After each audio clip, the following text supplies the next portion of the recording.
Perkenalkan, nama saya Bunga Patricia Saragi dengan NBI 13121000197 dari mahasiswa Fakultas Hukum Untak Surabaya. Di sini saya akan mewawancarai yaitu kakak saya sebagai narasumber untuk membantu saya dalam ujian tengah semester HTM. Kemudian Kak, di sini kakak akan memperkenalkan nama, jabatan, dan pekerjaan kakak. Silakan. Halo semuanya, perkenalkan nama saya Eliza Yemi Sirait. Saya bekerja di salah satu rumah sakit swasta di Surabaya. Jabatan saya sebagai verifikator BPJS. Baik.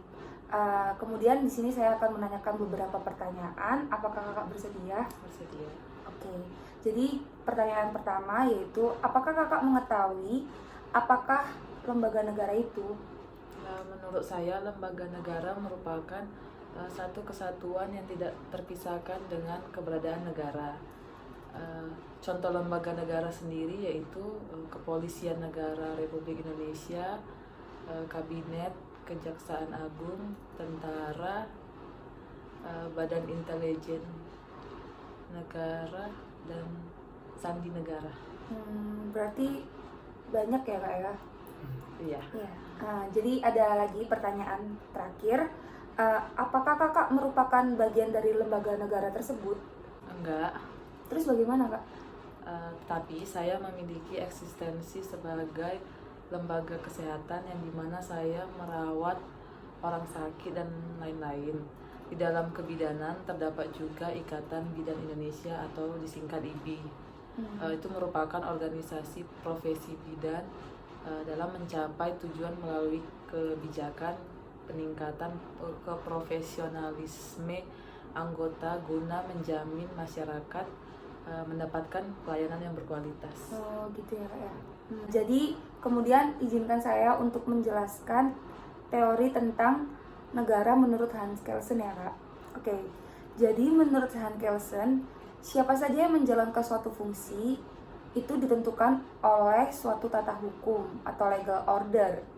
Itu artinya suatu organ. Lembaga negara terkadang disebut dengan istilah lembaga pemerintahan, non-departemen atau lembaga negara saja. Dalam suatu sistem ketatanegaraan setidaknya terdapat 3 kelompok lembaga negara. Yang pertama itu lembaga negara yang ditentukan oleh Undang-Undang Dasar 1945. Yang kedua lembaga negara yang ditentukan oleh undang-undang.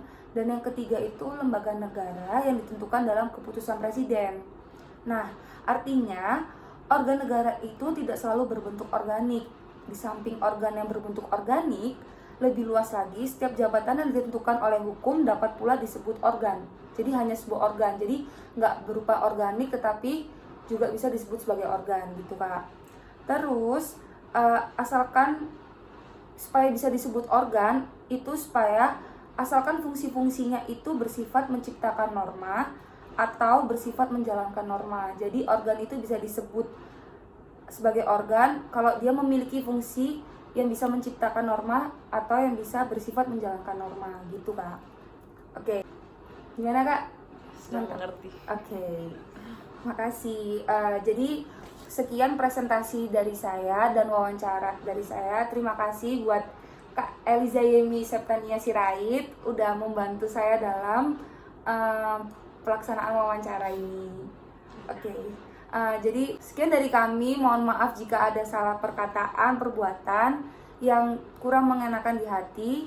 Kami mohon maaf. Sekian, terima kasih. Dadah. Terima kasih.